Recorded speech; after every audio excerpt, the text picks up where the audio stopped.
The world is a vampire.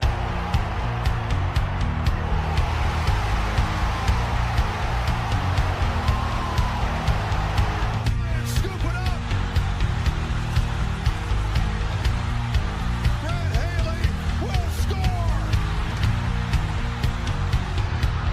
Can you believe what you just saw? 15, 20, 25, 30, 35, 40, 45, 50, 45. There goes Davis. Oh my God. Davis is going to run it all the way back. Auburn's going to win the football game.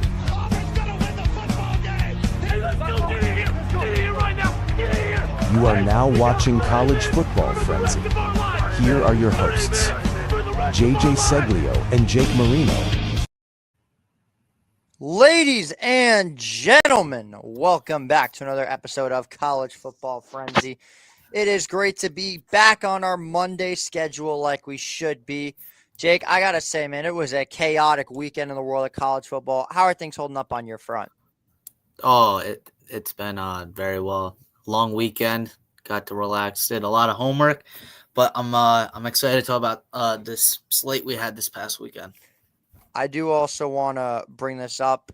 I have myself a pretty ridiculous weekend, and I'm going to make this as quick as I can. Iona had themselves a weekend to remember. You start off Friday night by beating the Hofstra Pride in your opener for basketball. First win for your new head coach, Dan Giroux, and you're on SportsCenter on Friday night because the dunk of the year just happened to happen right in front of me. So I was very lucky enough, right place, right time type ordeal. There you go. That was that. Follow that up with the shenanigans of Sunday. The Iona Gales men's soccer team is moving on to the semifinals in the pouring rain, by the way. We recorded this game. 5-0 win over Quinnipiac. So shout out Army women's soccer too. They won. Yeah, but bigger They won shout the out, of course, to the Army Black Knights football team. They took out Temple this weekend. Yeah. What'd you think? Well, I was there, and it wasn't pretty. I thought that was just some gritty football, man. No turnovers from either team. It was good but bad football at the same time. And it really came down to who was going to have the ball last. And thankfully, Army did. They had a 9-minute drive. They got it all the way down to the Temple 1, and they took a knee. And it was bizarre. Both defenses played the tail off. Temple missed a couple field goals that could have really, won them the game. But again, Helms ran the ball like crazy. Army was spamming that fullback dive with Jake Rendina, who they haven't been using all season long. And then they put him into the game plan this week, and it worked. So I wonder what they're going to do in 2 weeks against Tulsa. And that's a chance where they could go bowling if they win the next game. I was about to say their record is what, 4-4 if I'm not mistaken, or are they 5-4? I think they're 5-4. I'll take a look right now, actually, because from what I remember, I'm pretty sure because they were coming off of a win last I saw. But yeah, they beat Temple this weekend. They are 5-4. That's right. Yeah. They're coming off a win against the Air Force, and then a loss to Tulane. Who, by the way, Tulane is making things very interesting in this Tulane's conference. Spoiling right now, and Tulane they got themselves spoiling. Back in the thing. Yeah, so we are going to have to just. let's just get to the weekly recap, and we will discuss as we go on, starting with the games that happened on the weekdays. There were a lot of controversy that happened on the weekday games, starting with on Thursday night. As previously mentioned, the University of South Florida lays belt to ass to UTSA. UTSA has sadly fallen off the face of the earth. They won 55-23 after another dominant performance by Byron Brown. I think another 3-touchdown game. I think UTSA was riding high after they beat Tulane a couple of weeks ago, thinking that they're going to walk in and potentially knock off South Florida's season. And South Florida said, nope. Byron Brown again had himself a game. And he's one of the top 3 quarterbacks in the American Conference.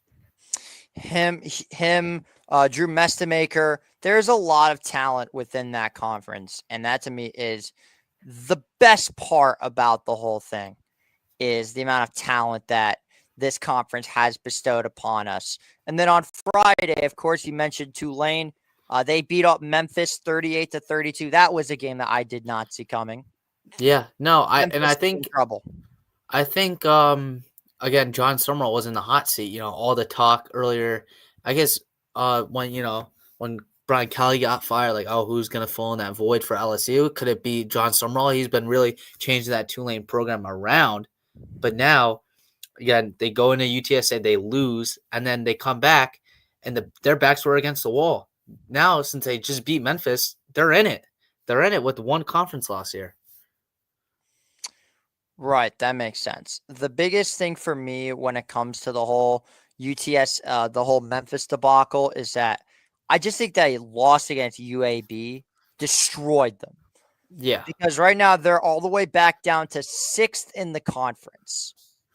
They could not be in a worse spot right now if they tried to. No. They're And another the American wall. another American conference team, which I talked about earlier in the year, is East Carolina. I think they're sitting at what 4-1 in the conference.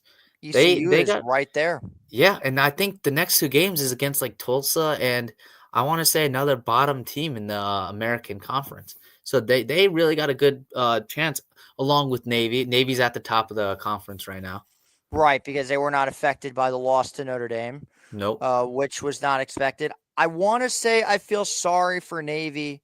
I kind of do, but I don't. I'm an Army guy. I'm an Army guy. I will always never feel sorry for Navy. I'm an Army guy forever. I think watching the Navy Notre Dame game is that leading up to it, they knew Blake Horvath was not 100%. And I think that was the right decision from Brian Newberry to not play his star, right? And they gave Braxton Woodson a chance, and it just he didn't really get anything started for him. I disagree. I think he played really well against Notre Dame. I mean, 10 points. I don't think 10 points is good enough. Did you see the defense they were facing? I still understand that, but the biggest reason that Navy got blown out as bad as they did is because their defense, quite simply, could not stop a tumble. They couldn't stop a tumbleweed. Well, that's what I'm saying. Then they got the offense out there, right? They'd have a 3 and out, and then Notre Dame would get the ball back and go right down to score. It was. I just don't think Navy did a good job controlling the ball. Right, but playing Blake Horvath in a game like this to me would not have made any sense. My personal opinion. Again, and I think that was a good job by Navy. I guess not simply throwing the game away because you're still trying to win, have a great season, but at the same time they're playing conservative here, and they got a shot to win the American Conference here. Right, but that pretty much sums it all up for the American Conference this week. Well, last week, excuse me. USC beat up Northwestern, not a big surprise there.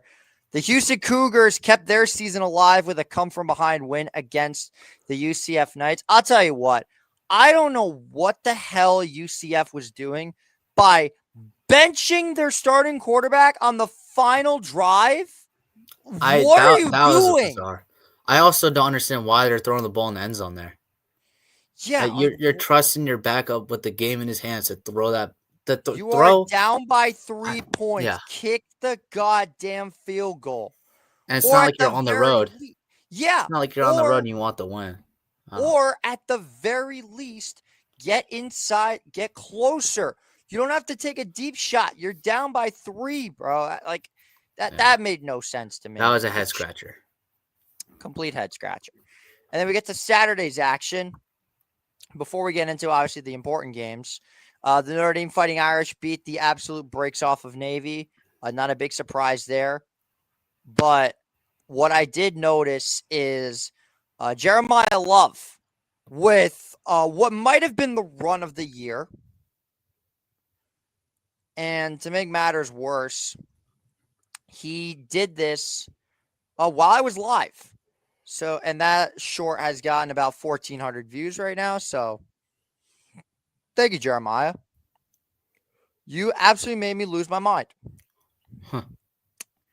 That's enough talk about Notre Dame for now. The Hawaii Rainbow Warriors beat the brakes off of San Diego State, who now has completely turned the tide. He's completely turned the tide. I got to admit, San Diego State, a lot of people were saying, was going to be that G5 team. But after the loss to Hawaii, you have to think that SDSU's hopes are shot now. No. Yeah, and I thought they had a good chance in the beginning of the year, and then that one loss, I forget who it was against, really derailed their season, and it just keeps getting worse. Yeah, I mean, they were in one of the worst possible spaces they could be right now is after that defeat. Follow that up with Oregon State. I mean, their season just gets worse and worse. Losing to Sam Houston State. That's their first win of the season, by the way. Yeah. I was going to say that's got to be their first bad. or second win, Sam Houston. Again, Oregon State just not. Yeah. You want to talk There's about only one FBS team, though. You want to talk about a fall from grace? They were 9-3 last year. Yeah. Made the conference championship, and now they're 1-8. UNLV beat up Colorado State 42-10. So they're very much alive in the Mountain West Conference. Nebraska beat UCLA. That game just sucked. It was awful. Yeah. I did not watch it for good reason. The Kentucky Wildcats beat the brakes off of Florida, 38-7. That was not expected. That was not expected. No, I think that's 2 weeks in a row. Kentucky was playing much better on defense. They were just playing well-rounded football here. And it's time we have a conversation. DJ Lagway fucking sucks. I think he's got to transfer. He's got to go somewhere else. He's got to go somewhere else. He's got to go to mid-major team here. Yeah. Well, not a mid-major school, but a G5 school. Yeah. He's clearly not meant to play SEC ball. Simple as that. To sum that up, speaking of SEC ball, Garrett Nussmeier. No. Also not good at all. No, so much so that he's having a down year. Benched for you were so high on the Nuss bus this year. I know. Again, I'm extremely disappointed because I loved watching him play last year, and then just seeing how much he regressed. And granted, he has some couple coaching changes in the house, but I just don't think some of the decisions he made with the ball is just not good football. And again, you're the quarterback at a good Division I SEC program, and you're not playing to the expectations the program and the fans want you to have. And simply you can't just play for LSU and expect that you could only be a bowl eligible team here. Yeah, to really add on to add salt in the wounds, Garrett Nussmeier was benched in this game. Yeah. He wasn't just bad. He got flat out benched. Yeah. I think that should be a wake-up call, but I don't think they're going into next week thinking that Nussmeier's starting here. And I wouldn't want him to think that either. No, I wouldn't start him either. No. I would honestly, because their season is so lost, I would honestly let Van Buren get a year. Yeah. Get a game to really Now, where did going. he transfer from? Didn't he transfer from a Division II? I believe so, because that name is very familiar, Martin Van Buren. I mean, I know who he is. He is I'm pretty sure it's Martin Van Buren, maybe Austin Van Buren. I'm trying to think of what his name is. No, it's Mike Van Buren. Well, I didn't think of Martin. I was thinking of the fucking president, Martin Van Buren. He did transfer from somewhere. He was not with LSU forever. This is his sophomore year. He came in, if I'm not mistaken, came from Mississippi State. He did. Oh, Mississippi State. Okay. He came from Mississippi State. So I don't know why I was thinking Division II. Why was I thinking of the fucking president? I don't know. We're both way off here. Not good. All right. Anyways, let's get back on track. Yeah. Anyway, that was just a nightmare. Alabama, I brought it up a million times, but the meme Luigi wins by doing nothing? That's what Alabama was. Yeah. Alabama wins by doing nothing. They really didn't do anything. First half was very sloppy. Offensively, they didn't really get anything going until towards the end of the first half. Yeah, Ty Simpson looked flat as hell. Yeah, and honestly, I think they've had some pretty hard couple weeks, right? And this game, you thought it was going to be another hard one. I think they did get lucky that LSU is just not. There's really no fire for LSU right now. So again, I think Alabama just glides their way past an LSU team, and they're probably going to glide their way all the way to the championship. Yeah, because I don't think they play another really well-rounded opponent. No. For the rest of the season, Alabama. I'll pull up their schedule right now. They got. I mean, they might play somebody. They got Oklahoma. Oh yeah, that's gonna be next week. Game. That's at 3:30. No, that's All right. this So week. besides, That's this yeah, week. that's what I meant. November That's it. 15th, right? It's So just them. besides Oklahoma, they're playing Eastern Illinois and Auburn. Speaking of scheduling a FCS school in November, somebody messed up for I forget what was it, Oregon? May have been Oregon, yeah. This week, there's somebody this week that's playing like an undefeated team in the FCS. Oh boy. Yeah. That might get ugly, but we'll discuss that when we're going through the games for this week. Clemson and Florida State. Unfortunately, someone had to win this football game. Yeah. Clemson won almost by doing nothing. Cade Klubnik played okay, I guess you could say. Thomas Castellanos, another decent game. Deuce Robinson is the only good thing to watch on that FS. I was going to say, they got really no help besides Deuce Robinson. And Tommy Castellanos, the Florida State has missing holes like some Swiss cheese out there. Letting Cade Klubnik, I guess, really like just pick apart your defense. And you know your defense was being horrible all season. And to make matters worse, you're going to let a Clemson team that's really having a horrible year drop 24 on you. Right. To make matters worse and to really sum things up, that's not even the worst part yet when it comes to this whole slate. Air Force beat San Jose State 26-16. Not a big surprise there. Air Force needed to win a game, so kudos I think to that's them. their third win of the season. That is their third win of the season. The Raging Cajuns picked up their second straight win over the Texas Bobcats. Texas State Bobcats, you want to talk about falling off the face of the earth? They're another team like that. They were rumored to be in the Sun Belt Championship this year, Yep. and they just can't buy a win. North Carolina versus Stanford.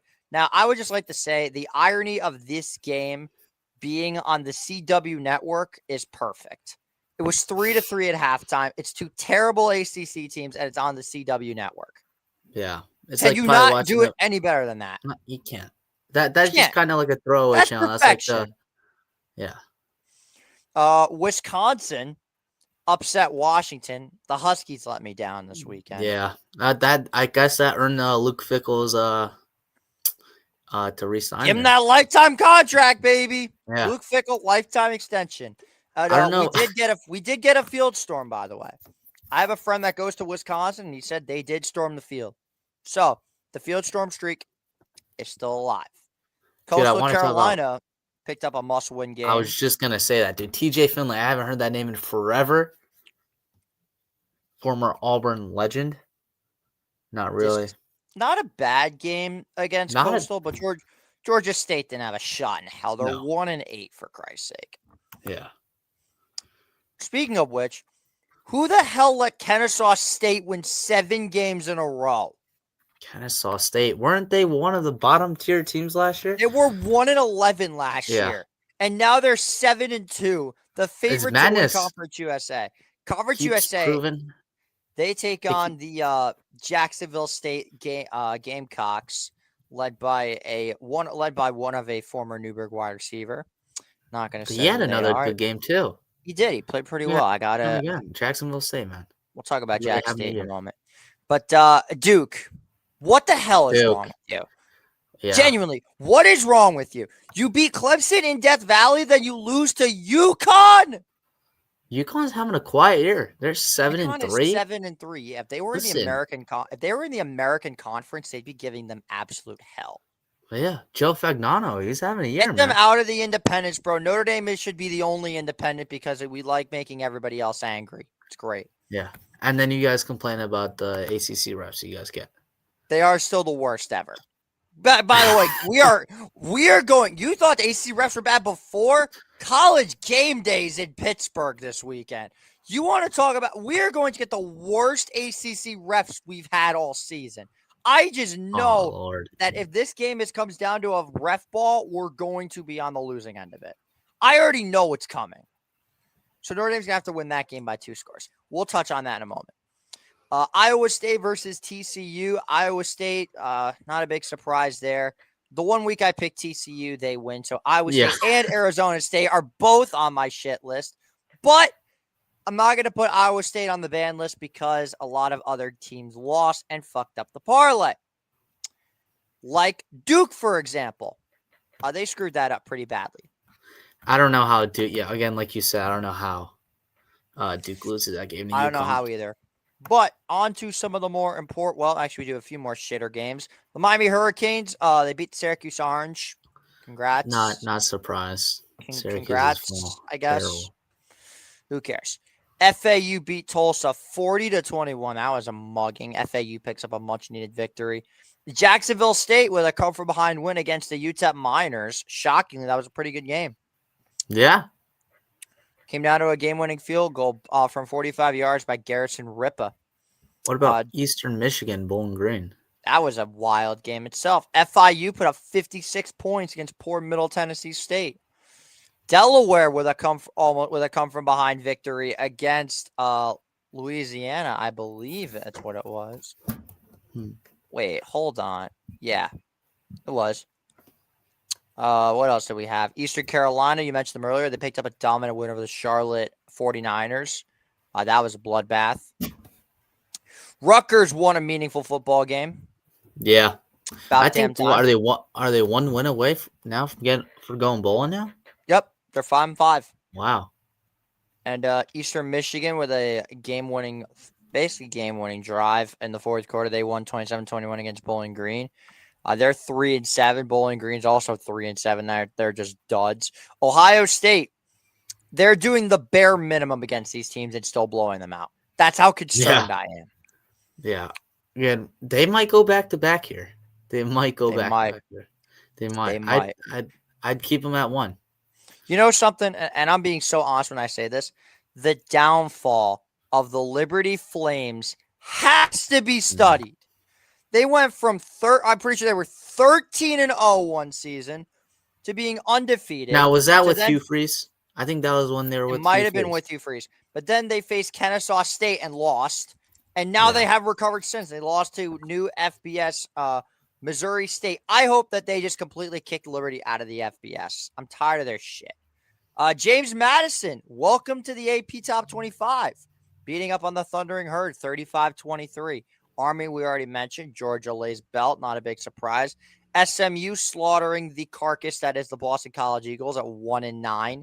Might be the worst team in the Power 5. Southern Mississippi beats Arkansas State 27-21. And that basically sums it up. Now, let's get to the actual good games. Starting with, we have to talk about it, the shootout game that happened in Nashville, Vanderbilt and Auburn. Vanderbilt in overtime wins this one 45-38. What were your thoughts? Just the way Vandy was playing concerned me a little bit. They were concerning me a lot, actually. And I don't know if you were watching, but I don't think Diego played that well until the second half. Diego Pavia went 25 for 33. Is that your phone ringing? I think so. What idiot's trying to call you? Anyway, he had 400 yards. He had 3 passing touchdowns. Running the ball, he was fine. But yeah, he really did not get going until the second half. No. Which is okay, but that's not going to cut it against a legitimate team. And Vanderbilt is proving that they can literally only win at home. I haven't seen them get any meaningful wins on the road, and I'm going to continue to say that Vandy's really not as good as everyone thinks they are. No. I love Vanderbilt. I think they're a cool story and all, but they're not a legitimate powerhouse by any means. But I think that's a good showing for Auburn after firing Hugh Freeze, and then you're coming back and you're playing a really tough Vandy team at home, and you're giving them a run, and you bring them to overtime. Yes, they couldn't pull it off with their backup, but you still got a good game out of it. And I hope that they're just using that to grow as they're going to play Mercer next week or in 2 weeks, and that should be a win. Mercer, every SEC team, they got to schedule that terrible FCS, get that cakewalk game in mid-November. Yeah. They want to get on my case about scheduling. They want to get on our case about scheduling terrible teams. Yet Notre Dame doesn't play any FCS teams. We actually play real teams. Granted, they're not SEC opponents every week, but you can't play an SEC opponent every single week unless you're in that conference. Anywho, that basically sums up the shootout game in Nashville. Auburn, valiant effort. Cam Coleman is fucking him. Yeah. I mean, watching him play was just, it was awesome. I loved it. But Yeah, Speaking of wide receivers that showed out, what in God's name happened in Happy Valley? Like, this is going to be talked about for legends. That's catch of the Omar year. fucking Cooper.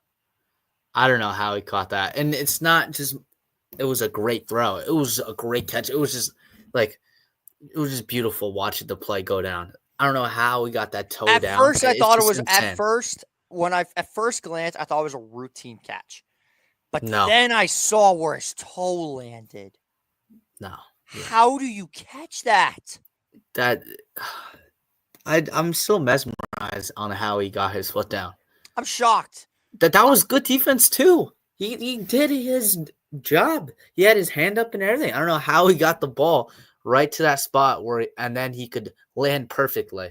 That was literally a mind-blowing. perfect ball by Fernando. Speaking of Yeah. which, the game-winning drive by Fernando Mendoza to just spoil all my hopes of an upset. Yeah. Yeah, he was another quarterback that didn't really have his best stuff, but he still continued to fight, and he showed that he has that dog mentality to keep chipping away. And then on that game-winning drive, things went their way. It was That's near what you got to do when you got to perfection keep believing. Mendoza played so well in that final drive. Also, Yeah. because the game of the week got so out of hand, we were able to do this game as well. In fact, we were able to debut something brand new to the channel. You know this and you love this, but this is what it basically was on Saturday. Calling both games. Yeah, we so much so that I've added that to the soundboard because we now can officially call both games on this channel. I've done it multiple times, but this was just another example. But Nick Singleton played out of his mind in this game. Yeah. That being said, I hope he goes into Jeremiah the draft. Love. I hope Not he goes better in than the Jeremiah draft this year. Yeah. But He played I hope amazing. he is a senior. I assume he's going to get drafted. And I want the Jets to get him here. They're going to let go State, Brees Hall, man. To just add things on to the whole thing, Penn State's defense has gotten so much worse under Jim Knowles, and it needs to be talked about. Yeah. I think the one thing Franklin did do was he kept the locker room in good spirits, especially on the defensive side. Now, since he's out of the house and becoming an interim coach again, you're really trying to figure things out, and it's quickly. Also, the interim coach's quickly lose the time guys. management on that final drive. Oh my god! But what can you expect, dude? He hasn't really been in the head coaching position before, and it just shows you, I guess, how unprepared. You don't call a timeout after an incomplete pass. Nope.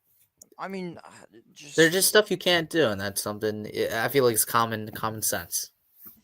It just didn't make that much sense to me. No. You know what also doesn't make any sense? What? The Oregon Ducks. I don't understand this team whatsoever.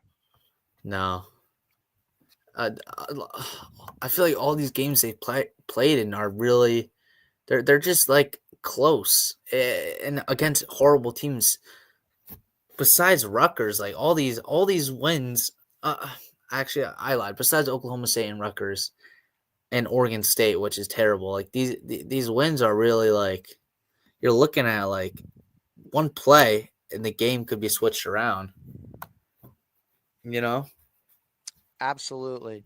Like their offense is not explosive like it was last year. No.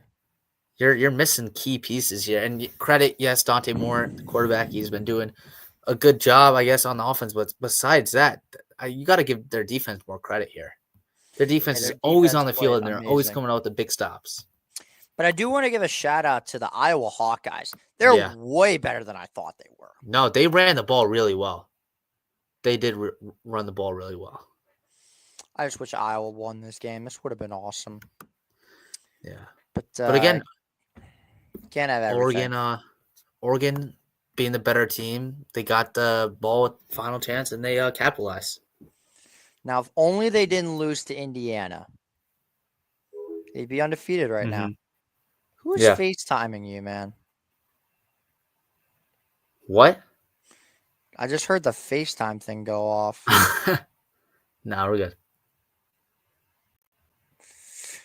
But to make matters worse, the Oregon Ducks are 100% on fraud watch as of right now. But they gotta figure it out because right now they're in a terrible situation.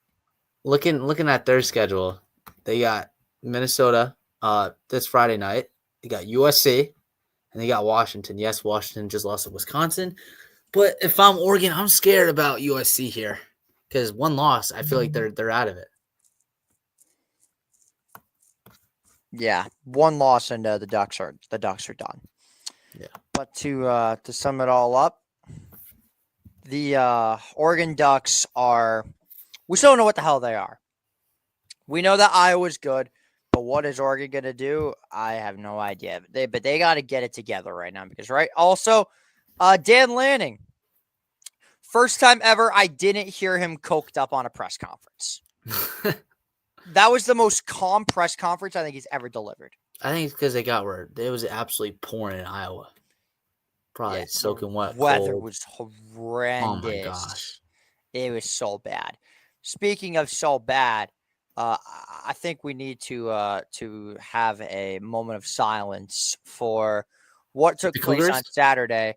No. What was the absolute death of the ACC? They're done. They're absolutely done. Virginia's done and Louisville's done. Two pathetic showings from those sides. Yep. I don't even want to talk about it because there's not really much to talk about it. Virginia's season died with the Chandler Morris injury. Yeah. Completely. Yep. That offense just Wake Forest is just so terrible on offense too, dude. Watching their offense actually hurts my brain. Yeah.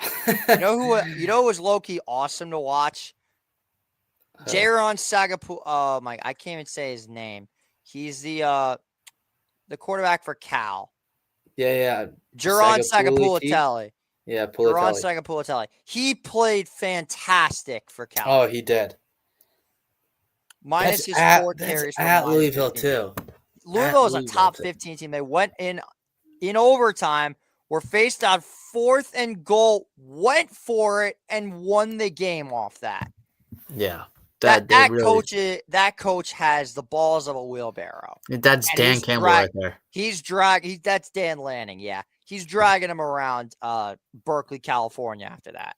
Yeah. So, yeah, credit to the California Golden Bears. Louisville, you had a golden chance at the playoffs, and you smoked it. You absolutely smoked it. Was it worth beating Miami? I don't know. But not anymore. Now, you smoked it. And it's now time for our favorite edition of the show. Dude. What's new? Dude, What? you missed one big game. What'd I forget? BYU, Texas Tech. Dumb fuck. It says Chaos Conference, does it not? Oh. Don't fuck up my flow, man. Jesus. The Big 12 gets its own segment now because of how chaotic the conference is. I forgot. Nothing makes any sense anymore. This week, added on to it. TCU, you had your chance at the Big 12 championship. You smoked it. You lost to Iowa State. You made Rocco Becht actually look somewhat decent. Just kidding. He was fucking terrible, and you still lost. Josh Hoover. You can only throw the ball to Eric McAllister so many times. He had 320 passing points. yards. 320 passing yards. And you're telling me you can't win off that? It's 17 points. Garbage. Just garbage. Colorado, you guys are awful. Genuinely awful. 29-22 to win to West Virginia. Julian Lewis had a day, though. He did. I'll give him that. Noah Fafita. Well done. You beat the Kansas Jayhawks. Congrats. I'm impressed. Just kidding. That's not good at all. Kansas always loses the games that they should win. Then there's the game of the week that I covered. I'm telling you now, as a Notre Dame fan, I'm confident against a lot of teams in the bracket. But as of right now, if you have any thoughts about giving me any sanity and safety within the playoffs, keep the Irish out of Lubbock, Texas. Yeah. I want nothing to do with the Texas Tech Red Raiders. Texas Tech is dangerous, dude. They're dangerous. The best defense in the country besides Ohio State. A top-flight offense with a gunslinger and Baron Morton. an unbelievable running game with Ja'Cory Williams and Cameron Dicker, an ungodlike defense with the best linebacker in the country in Jacob Rodriguez, a stout defensive end core led by David Bailey, who's going to get drafted in the top 25 this year. Keep me away from Texas Tech. This team actually terrifies me. They tortured BYU. This was a bloodbath. It was horrible. Bear Bachmeier didn't do anything. And it's Neither not did even his fault. defense. It's not his fault. And it just looked like BYU was not prepared, and it's starting to set up speculation that is BYU really that team, or they're just going to do the stuff they did last year. I mean, we all know what happened last year. They had we know what happened last year, and then just crumbled. History repeats itself. So let's see if same thing happens this year. Yeah, I mean, I don't know what to say, man. Texas Tech is legit. The sad thing is they should be undefeated if it wasn't for the Baron Morton injury. If he plays against Arizona State right now, they're a top 3 team in the country, and they're 10-0. But it is what it is. That basically sums up Chaos Conference. No changes in the polls, but the rankings come out tomorrow. I do want to at least have a discussion about this. Who is going into the top 12 and who's falling out?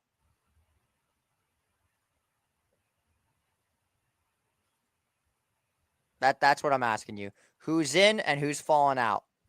I think we're dropping Missouri, of course, after that loss against A&M. Memphis got to go after losing to Tulane.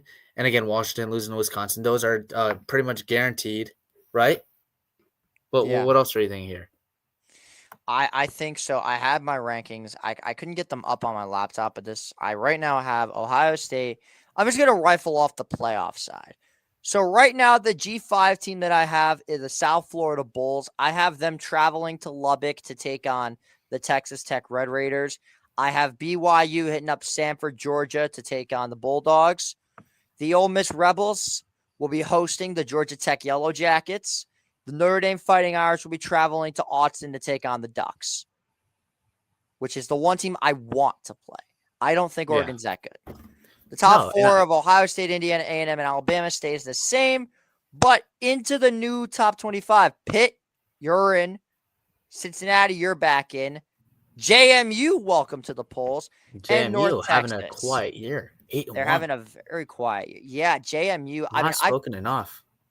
We've touched on them because we support on this show, especially because you and we support the G5 supremacy. Yeah. That's I think they need more love in the G5 talk here. The G5 needs more respect because they can fuck around and steal a win from one of these teams. The G5 is at the best it's ever been right now. Speaking of which, let's hop into this week's predictions because this slate is gnarly this weekend. It is a very, very fun one, and I cannot wait to get this thing going. There is a potential of a triple header for ESM. That's how wild the slate is. We've never done a college football triple header before. It all just depends if the cards fall right. But as of right now, we are in for a ridiculous weekend. And there's so many games to talk about. And that's really all that matters. Now, if I can get this to load, there we go. And we are going to be starting hot out the gate as we get into this week's predictions. Starting with the game day game. Number 10, Notre Dame versus number 24, Pitt. The rankings will most likely change, but both teams will be ranked. Who's taking it home? Take Notre Dame here. I don't like how it's a 12 o'clock start. That's still not going to throw off Notre Dame. I love the way they ran the ball with Jeremiah Love and Jadarian Price. With that being said, give me Notre Dame here. I'm going to agree with you. I'm going to take the Irish here. I feel like the way that they're playing right now, they are basically like I think they're unstoppable. Just right now, they're like only a brick wall can stop you. Its name is Ohio State. That's how they're playing right now. And their defense. Shown the defense looks unbelievable. I didn't want to go there because we know. CJ Carr's deep ball looks absolutely phenomenal. Notre Dame's in a good spot here. All they got to do is win, and they're basically in. This is the toughest game for them for the rest of the season. Yep. I'm going with Notre Dame, but I would not be shocked if Pitt puts up a fight and this becomes a dog I think fight. Pitt covers here. I think so too. It's 10 and a I half. think Notre Dame at 4. That's I might take Notre Dame. I may take Pitt to cover that spread. Next up is Arizona versus Cincinnati. Arizona is clinging on to its last breath in the Big 12 conference right now. Yeah. And again, Fafita played pretty solid against Kansas. With that being said, I think that's enough to beat the Bearcats here. Not so fast, my friend. The Cincinnati Bearcats are still hanging on by a thread in the conference championship, and I think that they will have enough to win this week. Next up is Oklahoma and Alabama. I cannot wait for this one. Yeah. This is going to be one. Do you want to go first? You can go first. All right. Again, this is a 3:30 p.m. start. It's not going to change the outcome of the game. Give me the Crimson Tide here. I like it. Ty Simpson's playing on another level right now. If Oklahoma, this is their final shot. If Oklahoma loses another game, they're done. The biggest loss that killed them, and I'm going to stand on this, was the Texas game. The Texas game hurt them badly. And so did the Ole Miss game. But the Texas one definitely hurt more. Now, I do see a world where a 3-loss Oklahoma team gets in, but Texas and Oklahoma and Ole Miss have to be inside the top 8. They better get to praying if Oklahoma loses this game. I think a close game they have a shot. Close game, if they get blown out, they're no done. shot. But again, the material. I'm going to roll with the hottest team in the country right now. Give me Alabama. Yeah. The 2 losses really hurt them. Yeah. Imagine if they didn't lose to Florida State week 1. We'd be talking about a potential number 1 Alabama Crimson Tide right now. I think, Alabama's a top team. They are. Next up is Virginia and the Duke Blue Devils. Oh. Chandler Morris is done for the year, most likely. Give me the Duke Blue Devils to put the final nail in the coffin for Virginia's season. Yeah, I agree with you on that one. Give me the Blue Devils here. Next up, we've got Iowa versus USC, a very sneaky game where the Hawkeyes could play spoiler. They can, and so can USC after the past game with Oregon. USC still has a shot to make the playoff. Yeah. They make the again, this is win or go home for both teams. Again, season on the line for both of these teams to have a chance. They're going to need a lot to happen. But with that being said, I don't like the way Iowa moved their ball. I don't think they're going to keep up the running game as much. Give me USC here. Okay, can we just move on? I mean, you already know who I'm going to pick. Yeah, just give it. I never pick them, and I never will pick them. Next up is Memphis versus – no, this is the wrong American game. This is one of the good games out here. They better have them both, though. They better have them both. Another 2 teams here. Backs against the wall. I'm going to go the Pirates here. I love their offense, the way they playing with Hauser here. Hauser and the Pirates have looked super good. I will admit that. Tiger season's coming to an end right here. I would think so because Memphis is currently – I mean, they're hanging on by a thread right now after that brutal loss to Tulane, and I think ECU finishes the job. They only have 2 conference losses, I believe, or they may only have 1, I think, in the American. I believe they only have 1. Let's take a look right now. Yeah, they only have 1 conference loss, I believe. So this will really get interesting. But I'm going to go with ECU to finish Memphis off. Did they even put it on? Oh, my God. They didn't even put it on here. Whatever. Let's talk about this one. Oh. Potential Conference USA Championship preview. Kennesaw State versus the Jacksonville State Gamecocks. Yeah, this is going to be a good game. I'm going to go with the Newark native. Give me Jacksonville State here. Who's the Newark native? I said Newburgh native. Oh, you're going to go with Newburgh. Oh, I thought you said Newark. No, anyway. Newburgh. I'm going with the red hot. I can't believe I'm saying this with a straight face. The red hot Kennesaw State Owls, who have now won 7 in a row, led by their quarterback, Amari Odom, who's been playing very solid this season.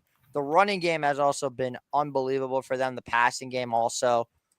But I got to roll with the Owls. I mean, they're hot right now. I think they're going to get their 8th straight win. Next up is TCU versus BYU.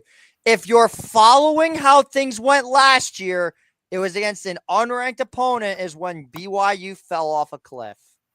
Yeah. Does history again, repeat itself? We talked about that question earlier. I don't think it's going to happen in this game. I think Bear's going to have a bounce back, although he couldn't really do much last week. Again, couldn't blame him. I think they're going to turn around. Give me BYU Cougars here. I think that TCU's offense has been unbelievable. I think Josh Hooper has been playing well. Eric McAllister is obviously a monster, but I got to go with the Cougars here. And next up, a preview of the Mountain West Conference Championship. Boise State and San Diego State. Yeah, and again, San Diego State losing a couple of those games that they should have won.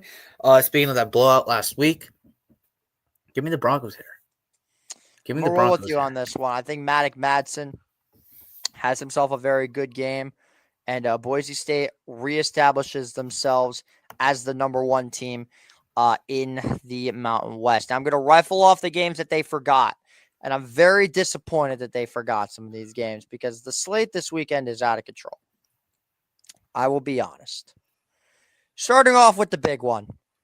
The University of South Florida travels to Annapolis to take on the Navy midshipmen, most likely with Blake Horvath playing. Yeah. So that, do you want to go first here? You can go first. Okay. So again, Navy coming off a loss against Notre Dame without the starting quarterback again, Blake Horvath. USF coming off. Did they won last week or they had a bye? They won. They won. Who did they play again? They played. It might have been UTSA. Another American. UT. That's right. They did blow out UTSA. This is gonna hurt, but I'm gonna say it. Give me the Bulls here. I was about to say, no Give me way. the Bulls here. Navy, Navy's gonna lose this game, and then they're gonna have to join the chaos in the American Conference now. Give me the South Florida Bulls here. South Florida has a chance to clinch that home conference ship. And hopefully the North Texas Mean Green will join them in said conference championship.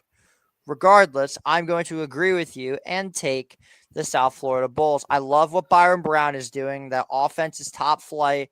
And even if Blake Horvath does play, I still don't see a world where Navy wins that game. No. I feel like I don't think it's going to be as bad as the Tulane game was last year because we all remember, Navy could pull off an upset and really keep their season alive. 35-0 at halftime. I don't think it's going to be that bad, but I'm going with the South Florida Bulls because Navy can't handle a top flight offense. And finally, the Empire Sports Media game of the week. The Texas Longhorns head down to Sanford, Athens, Georgia at Sanford Stadium to take on the Bulldogs. Texas, if you want to make the playoff, you got to win this one. This is your make or break game. Yeah. And you make your pick first. I want to end it here. All right. Well, everybody knows that I am the biggest hater of SEC football. I've made it very clear that I hate this conference with all my heart. That being said, winning in Athens is probably the hardest thing you can do in the SEC besides winning in Death Valley in the years under the Ed Ogeron days of LSU. So that being said, we all know that these go up for one reason, because what goes up must come down. Give me Gunnar Stockton and the Georgia Bulldogs to beat Texas and end their season. All right. That's a great point you made. However, I'm going to tell you something. Texas has this week and the last week of their season who they're playing Texas A&M. These are both must-win games. I think they're going to win one of them, but it's not this week. Like you said, Kirby Smart and Georgia, it's so hard to win in Athens, Georgia. Give me the Bulldogs here. I love it. And for all the Texas fans that are probably upset about how hard their schedule is, now they have to win games to win all these SEC games to make the playoff. Don't lose to fucking Florida next time, and you won't have to worry about a situation like this. That is the only reason you're in this mess, because you lost to the Florida Gators. Ladies and gentlemen, thank y'all for watching another episode of College Ball Frenzy. For Jake Marino, I'm JJ Seglio. We'll see you next time. Go Irish. We're parked out by the tracks. We're sitting in the back and we just started getting busy when she whispered, "What was that?" The wind. I No one else knows where we are, and that was when she started screaming, that's my dad outside the car. Oh please, the keys, they're not in the ignition. Must have wound up on the floor while we were switching up positions. I guess they knew that she was missing. As I tried to tell her that it was a mouth that I was kissing, screaming, oh, we're never gonna quit. Ain't nothing wrong with it. Just acting like we're animals. No, no matter where we go, 'cause everybody knows we're just a couple animals. Did I get you out of here on time?